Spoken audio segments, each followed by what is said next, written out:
ये एक ऑब्जेक्ट है और इसके इस नुक्ता ए पर फोर्स लगाई जा रही है, तो ये वाली जो लाइन होगी जहाँ पर फोर्स लगाई जा रही है ये होगी line of action of force. और जिसके गिर्द जिस्म घूम रहा है, हम फ़र्ज़ कर लेते हैं ये पॉइंट बी है, जिस नुक्ता के गिर्द ये बॉडी जो है घूमता है वो वाला नुक्ता एक्सिस ऑफ रोटेशन कहलाता है। पहले हम पढ़ चुके हैं। एक्सिस ऑफ रोटेशन से लेकर एक्सिस ऑफ रोटेशन से लेकर एक्सिस ऑफ रोटेशन से लेकर ये वो नुक्ता है जिसके गिर्द जिस्म क्या कर रहा है, घूम रहा है। एक्सिस ऑफ रोटेशन से लेकर line of action, line of action, line of action of force तक, एक्सिस ऑफ रोटेशन से लेकर line of action of force तक का परपेंडिकुलर जो डिस्टेंस है हम इसे क्या कहते हैं, मोमेंट आर्म कहते हैं। मोमेंट आर्म क्या है? मोमेंट आर्म जो है line of action of force से लेकर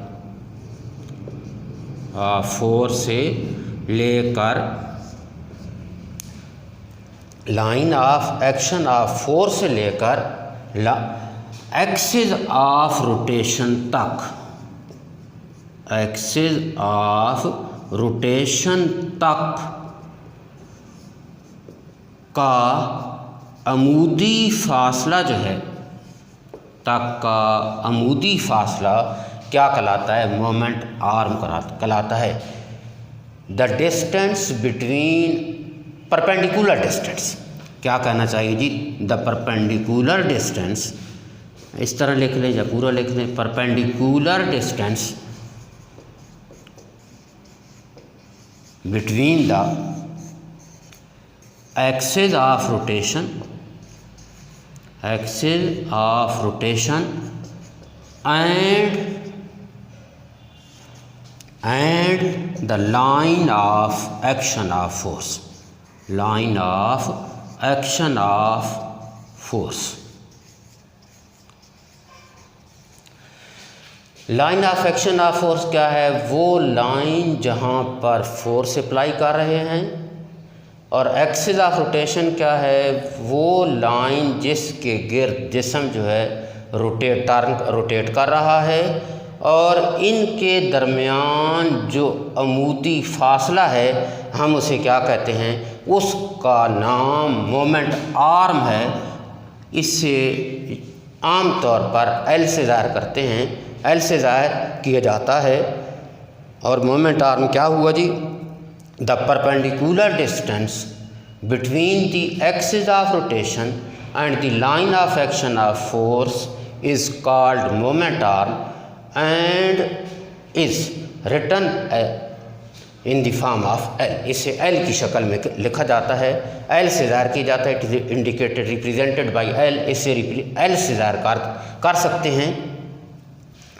अब इसके बाद होगा कि ये जो मोमेंट ऑफ फोर्स है, या जिसे हम क्या कहते हैं, टॉर्क कहते हैं, टॉर्क का इन्हिसार किन अवामिल पर है, किन अवामिल पर है? टॉर्क का इन्हिसार पहले हम सारा पढ़ चुके हैं। टॉर्क का इन्हिसार है नंबर 1 फोर्स पर, लगाई जाने वाली फोर्स पर। नंबर 2 परपेंडिकुलर डिस्टेंस पर। जितनी फोर्स बढ़ाते जाएंगे टर्निंग इफ़ेक्ट बढ़ता जाएगा। टर्निंग इफ़ेक्ट क्या होता जाएगा? बढ़ता जाएगा। पहले हमने पढ़ा था इसकी एक एग्जांपल कि ये जो डोर है, डोर का जो हैंडल है जो कि उसके डोर के आउटर एज के करीब हैंडल लगाया जाता है। इस पर जितनी ज़्यादा फोर्स लगाएंगे डोर उतना ज़्यादा क्या होगा जी, जल्दी से क्लोज हो जाएगा, जल्दी से खुल जाएगा। तो एक तो क्या हुआ जी, फोर्स जितनी बढ़ा देंगे टार्क बढ़ जाएगा, और दूसरा जो है जितनी लेंथ बढ़ाएंगे, लेंथ जैसे हमने क्या किया कहा था, मोमेंट आर्म जितना ज़्यादा होगा टार्क उतना ज़्यादा होगा। Number 1 force, number 2 moment arm.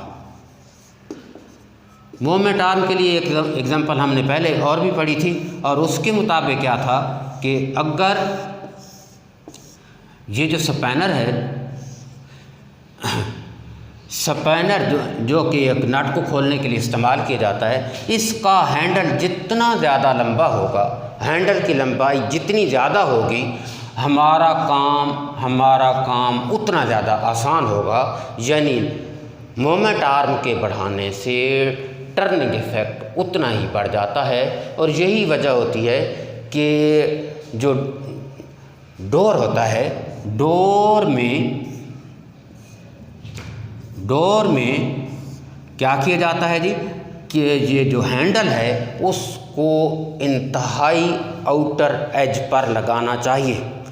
इसका हिंज से फासला, कब्जे से फासला ज़्यादा से ज़्यादा होना चाहिए, कब्जे से फासला ज़्यादा से ज़्यादा होना चाहिए। यानी मोमेंट आर्म और फोर्स के बढ़ाने से टार्क बढ़ जाता है। तो हम ये कहते हैं कि टार्क जो है, इसका नतीजा क्या निकला कि टार्क जो है ये फोर्स और मोमेंट आर्म की हासिल ज़रब के बराबर है। Torque depends upon 2 factor, one of is force while other is moment arm. Greater is the force, जितनी फोर्स ज़्यादा होगी लार्जर इज़ द टार्क, उतना ज़्यादा टार्क क्या होगा, ज़्यादा होगा जी। एंड और दूसरा नंबर क्या था, दूसरा नंबर था जिसे हम मोमेंट आर्म कहते हैं, longer is the moment arm, longer is the moment arm, greater is the torque. यानी जितना ये मोमेंट आर्म लॉन्गर होगा वो क्या होगा जी, उतना ही टार्क ज़्यादा होगा। तो टार्क को डिटरमिन मालूम करने के लिए हम क्या करते हैं, F क्रॉस L, यानी फोर्स और मोमेंट आर्म की हासिल ज़रब के बराबर होता है। टार्क को कैसे डिटरमिन कर सकते हैं, फोर्स जिस्म पर लगने वाली, रिजिड बॉडी पर लगने वाली फोर्स, और फोर्स का जो हिंज से फासला है, कब्जे से फासला है, एक्सिस ऑफ रोटेशन से फासला है, जिसे क्या कहते हैं, जिसे कहते हैं मोमेंट आर्म, उसकी हासिल ज़रब से मालूम किया जा सकता है। Torque is equal to the product of force and moment arm, and torque can be determined by the product of force and moment arm। यानी ये जितना ज़्यादा बढ़ता जाएगा, इन दो फैक्टर में से दोनों फैक्टर जो एक फैक्टर जितना ज़्यादा बढ़ता जाएगा क्या हो जाएगी जी, उतनी ज़्यादा टार्क जो है उतनी ज़्यादा बढ़ जाएगी, टार्क उतना ज़्यादा बढ़ जाएगा। हमें मालूम है कि फोर्स का जो यूनिट है वो न्यूटन है, और इसका जो यूनिट है हम इसे क्या कहते हैं, मीटर कहते हैं।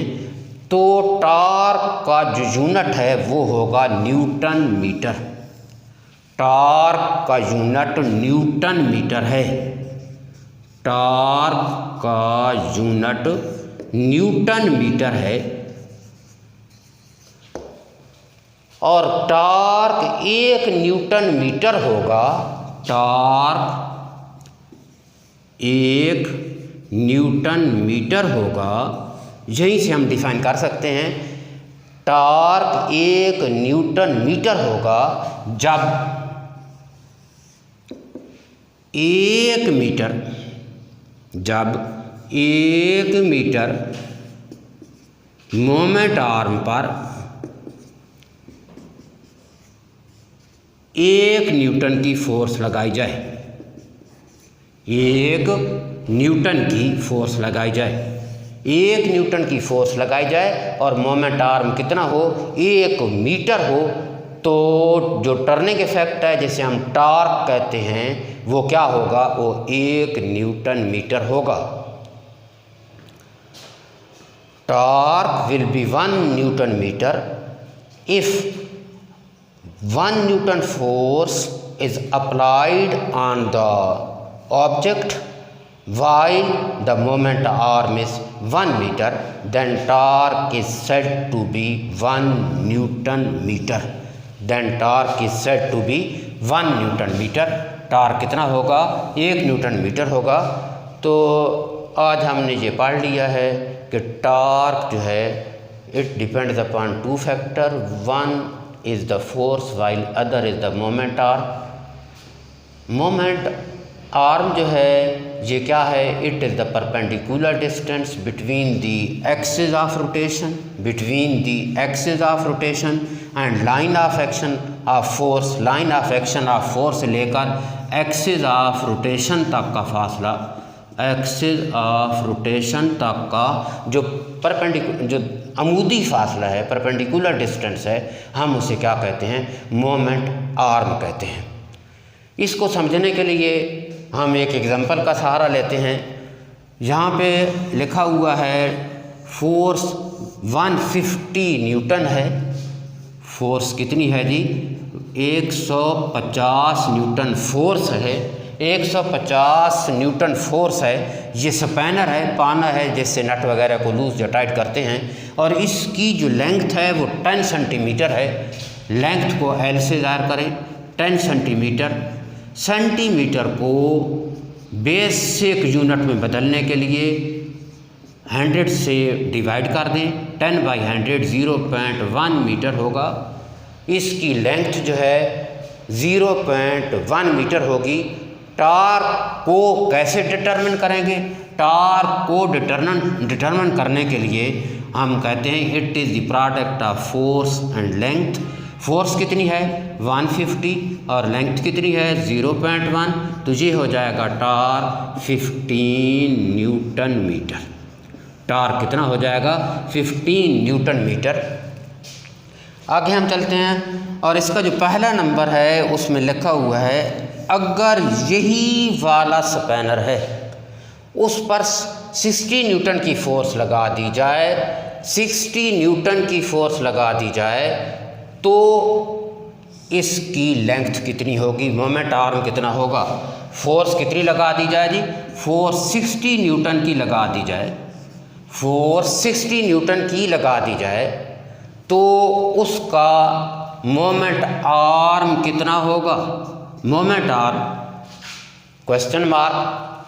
अगर 60 न्यूटन की फोर्स लगा दी जाए तो उसका जो मोमेंट आर्म है वो कितना होगा? इसी स्पैनर का।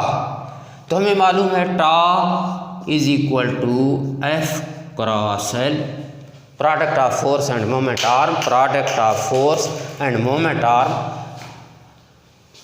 अब हम एक क्या कर सकते हैं? अंदाज़ा लगा सकते हैं कि पहले जो फोर्स थी वो थी 150, अब जो फोर्स है वो है 60 न्यूटन। फोर्स कम हो गई है, फोर्स कम हो गई है तो हमें फोर्स कम अगर करेंगे तो लेंथ में क्या करना पड़ेगा? इजाफा करना पड़ेगा। लेंथ ज़्यादा होगी। टॉर्क कितना है जी? टॉर्क है 15, फोर्स कितनी है? 60, तो ये कितना हो जाएगा? 60 बाई हो जाएगा।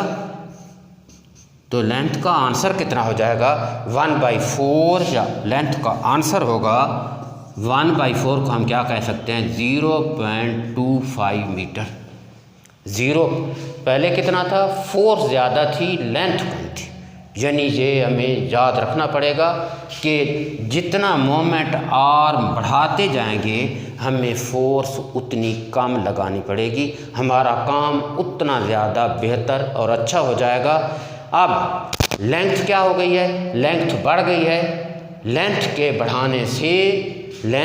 बढ़ाने से जिस तरह ये वाली एग्जांपल है, अब लेंथ ज़्यादा हो गई है तो फोर्स क्या हो गई है? फोर्स कम हो गई है। फोर्स क्या हो गई है? फोर्स कम हो गई है तो लेंथ क्या हो गई है? ज़्यादा हो गई है। और इसका दूसरा पार्ट है हाउ मच फोर्स भी, दूसरा नंबर है हाउ मच फोर्स, कितनी फोर्स होनी चाहिए। अगर स्पैनर की लेंथ जो है 6 सेंटीमीटर है, 6/100 कर देंगे। बेसिक यूनिट में तब्दीली करने के लिए सेंटी ये समा होता है, 100th होता है समा, 6/100 करेंगे तो ये हो जाएगा 0.06 मीटर। और हमें मालूम है टा = F/L। टा को हम पहले डिटरमिन कर चुके हैं, ये 15 है। फोर्स मालूम करना चाहते हैं, ये कितना हो गया 0.06, तो ये 15/0.06 इसको डिवाइड कर देंगे तो ये आंसर हो जाएगा फोर्स का। तो ये कितना हो गया जी 0.150, 0.06, 100 ऊपर चला जाएगा तो ये आंसर हो जाएगा कितना जी, ये आंसर हो जाएगा इस फोर्स का कि फोर्स कितनी लगानी पड़ेगी। पहला तो है कि ये 6 सेंटीमीटर है, ये कितना है जी, ये 6 सेंटीमीटर है। 6 सेंटीमीटर को हमने किस में बदला है, इसको बेस यूनिट में बदलने के लिए 100 से डिवाइड किया है। 100 से डिवाइड करने के लिए यहाँ पर कितना आ जाएगा 0.06, टार्क कितना था 15 जी। अब हमें लेंथ की कीमत कितनी है 0.06, फोर्स मालूम करना चाहते हैं तो 0.06 को इधर जाकर क्या कर लेंगे डिवाइड कर लेंगे और ये जितना भी आंसर होगा ये इसका होगा आंसर। यानी इस एग्ज़ाम्पल से हमने ये कंक्लूड किया है, ये नतीजा निकाला है कि मोमेंट आर्म बढ़ा देंगे तो फोर्स कम लगानी पड़ेगी, अगर मोमेंट आर्म को कम करेंगे तो फोर्स ज़्यादा लगानी पड़ेगी। और यही वजह होती है कि ये वाला जो स्पैनर है ये इसका जो हैंडल है ये ज़्यादा लेंथ वाला इस्तेमाल करना चाहिए ताकि नट को आसानी से हम क्या कर सकें, लूजन का खोल सकें या इसको